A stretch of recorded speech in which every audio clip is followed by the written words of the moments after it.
trail of late, intimidation, aggressive tactics. What would you say to try and cool the temperature before the vote on Thursday? Well, everyone has to calm down. We all have to live with each other after Thursday, so that goes for everybody. But contrary to the narrative that has been spun, we are actually the victims of that dirty trick approach to politics. The Kirklees Council, a Labour council, has in the last 48 hours removed at least 2,000 of our posters from lampposts. We've seen a lot of your posters. There's no doubt that you're making a real impression here. But why have you come to stand in this seat? You have nothing to do with this particular seat. Would you ask that of any of the other candidates? Have done. Yes, why have they come to stand in this seat? Because there's an election. And the election, you're not a local man. Why wouldn't somebody vote for Kim Leadbeater, who is born and bred here and knows the constituency very well? Is there any need for me in this interview, or are you just going to give a party political broadcast? I'm deeply connected to this area, as you're going to see on Thursday. As to the local aspect, well, Marcelo Bielsa from nearby Argentina has got Leeds United flying in the Premier Division.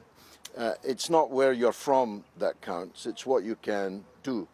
I hope you never have to hire a lawyer, but I'm sure that if you do, you'll choose the best one, not the one that lives across the road. But some of your campaign is surely about getting rid of Keir Starmer as the leader of the Labour Party. Sure. You've spoken about that. Sure. And you've talked about yourself being a revolutionary in the past. This kind of revolution, though, is a negative one, surely. What are your positive goals, other than trying to bring down the Labour leader? I ask again, is there any point in me being in this interview? This is a party political broadcast. The people here have been left behind, neglected, and taken for granted.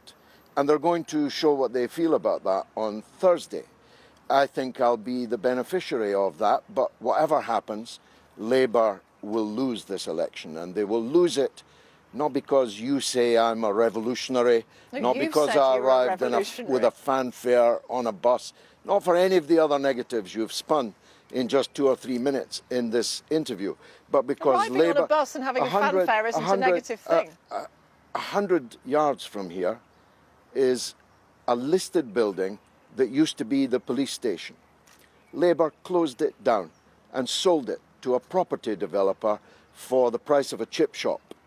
That's the kind of local issue that has got people very angry indeed at Labour. And you're going to see, look, all of your questions, I could give the same... Let's talk about the Conservatives then, because they could have kept that police station open. They've been in power since 2010. No, it was Labour that closed it. If you split the Labour vote... There is no Labour vote. There are only voters. Okay, if you drive a wedge through the majority that Labour currently hold, surely you will be handing this election to the Conservatives. Is that what you want? Is this Labour TV or is it the BBC? Is this Labour TV?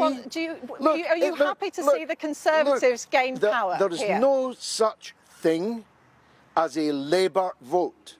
There are only voters, individual human beings who have to be persuaded to vote for you. Now, your concern for the fate of the Labour Party in this constituency is touching, probably in breach of the BBC's charter. I'm asking you about the reasons why people are switching off the BBC News in droves. I'm fighting to win this election. If you vote for me, you'll get me. I have no obligation to any other party in this election. But how much of an obligation do you feel that you have to Batley and Spen? You quite simply would never ask these questions of anyone else. You wouldn't ask the Liberal Democrat if he was happy to let in the Tories. Why are you asking me? Because you're the person who's likely to take more of the vote than the Liberal Democrats are in this election, according to the polls. I'm not sure how you know that, but it's encouraging of you to say so. I'm fighting on my record, my programme, for votes for me. And you probably wouldn't be here if you didn't already know that I was doing so quite successfully. We're here because we're talking to a lot of voters and a lot of candidates. You've said it's about you. It should be about the people of Batley and Spen. How long do you...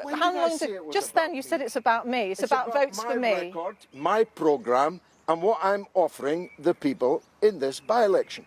You're no Jeremy Paxman. I don't know if that's what you're trying to pretend that you are. Not at all. And the BBC News Channel sure ain't no singing and dancing success.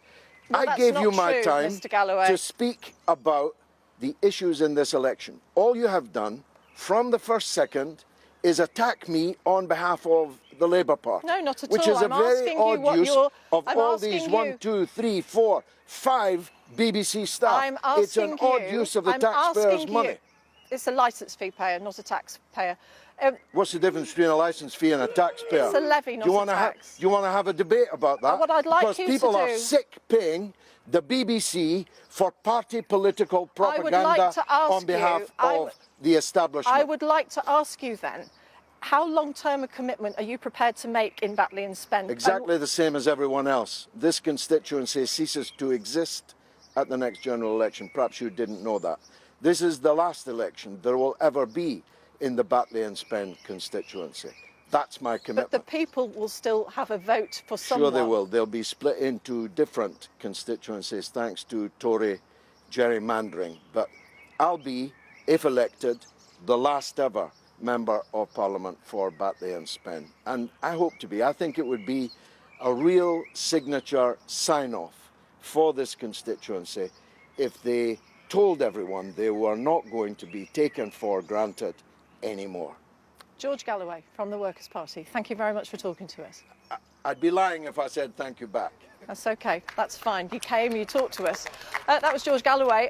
We'll be hearing from more voters a little bit later on who they feel inclined to cast their ballot for on Thursday. As we said, there are 16 people who are candidates in this by-election in Batley and Spen. You can see that list on the BBC News website. And Rebecca, I'll hand back to you.